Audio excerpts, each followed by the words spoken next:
saya ingin berdiri di depan majelis ini, di podium ini, untuk menyampaikan bahwa kita berhasil punya APBN yang tidak ada defisitnya sama sekali.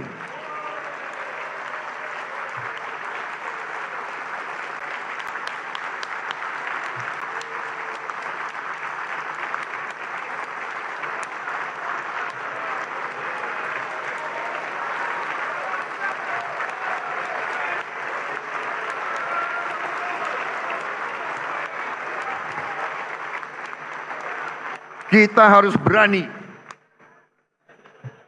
Kita harus berani dan kita harus bertekad menghilangkan kebocoran, menekan segala bentuk kebocoran, dan untuk itu saya minta dukungan seluruh kekuatan politik yang ada di Indonesia.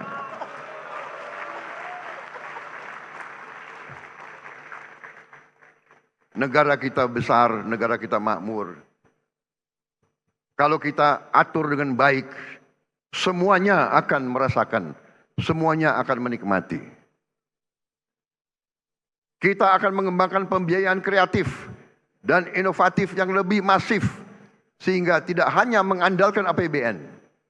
APBN didesain tetap fleksibel, agar adaptif dan responsif untuk meredam guncangan. Untuk itu, APBN harus terus dijaga tetap sehat dan kredibel melalui optimalisasi pendapatan, penguatan kualitas belanja, serta inovasi pembiayaan.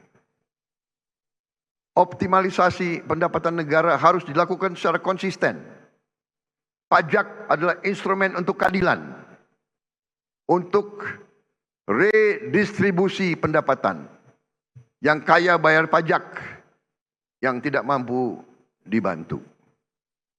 Penerimaan perpajakan akan terus ditingkatkan dengan tetap melindungi iklim investasi dan keberlanjutan dunia usaha. Insentif fiskal tetap diberikan secara terarah dan terukur untuk mendukung aktivitas ekonomi strategis. Pengelolaan SDA akan kita perkuat untuk digunakan sebesar-besarnya untuk kemakmuran rakyat. Setiap aset negara harus dikelola secara efisien dan produktif agar menghasilkan nilai tambah dan kontribusi positif bagi kesejahteraan rakyat. Dalam dunia bisnis, dalam dunia usaha, kita mengenal istilah return on asset. Dalam bisnis dikatakan bisnis itu baik dan berhasil kalau return on asset adalah sekitar 12%. Katakanlah konservatif 10%. Katakanlah untuk bangsa Indonesia cukup 5%. Saudara-saudara sekalian, aset yang dimiliki bangsa Indonesia, yang berada di BUMN-BUMN kita, asetnya adalah senilai lebih dari 1.000 triliun US dollar. Harusnya BUMN itu menyumbang kepada kita minimal 50 miliar dolar. Kalau 50 miliar dolar, APBN kita tidak defisit, saudara sekalian.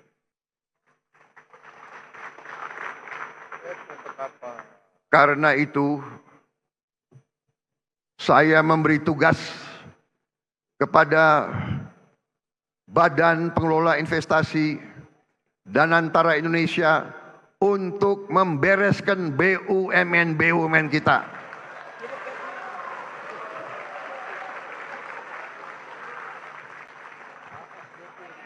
Tadinya pengelolaannya secara tidak masuk akal. Perusahaan rugi, komisarisnya banyak banget.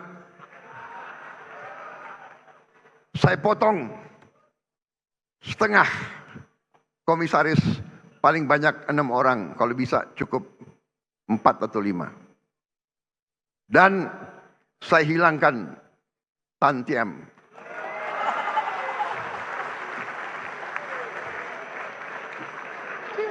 Saya pun tidak mengerti apa arti tantiem itu. Itu akal-akalan mereka saja. Dia memilih istilah asing supaya kita tidak mengerti apa itu tantiem. Saudara-saudara, masa ada komisaris yang rapat sebulan sekali, tantiemnya 40 miliar setahun.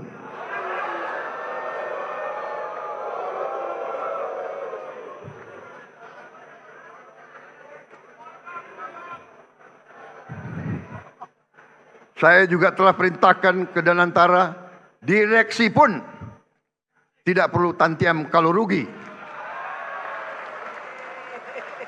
Dan untungnya harus untung benar, jangan untung akal-akalan.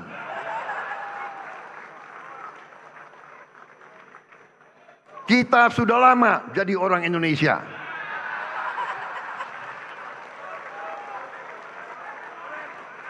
Dan kalau direksi itu, kalau komisaris itu keberatan, segera berhenti, saudara-saudara sekalian.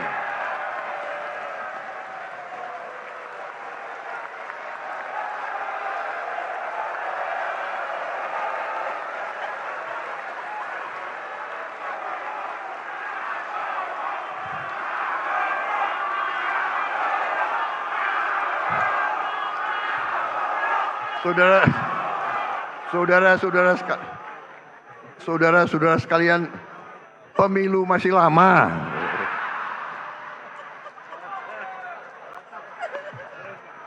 Ini kayak rapat di kecamatan aja ini. Tapi ini serius, tidak masuk akal, ya. Jadi direksi dan komisaris kalau keberatan, tidak bersedia, tidak menerima tantiem, berhenti. Banyak anak-anak muda yang mampu, yang siap menggantikan mereka.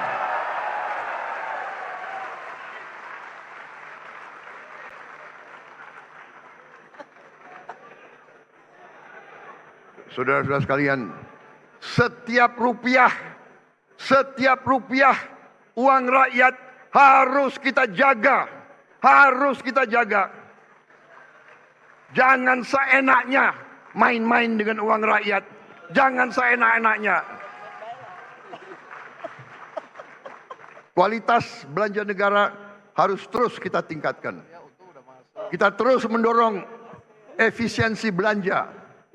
Saudara-saudara, setiap rupiah harus memberi manfaat yang nyata. Belanja operasional yang tidak efisien dipangkas.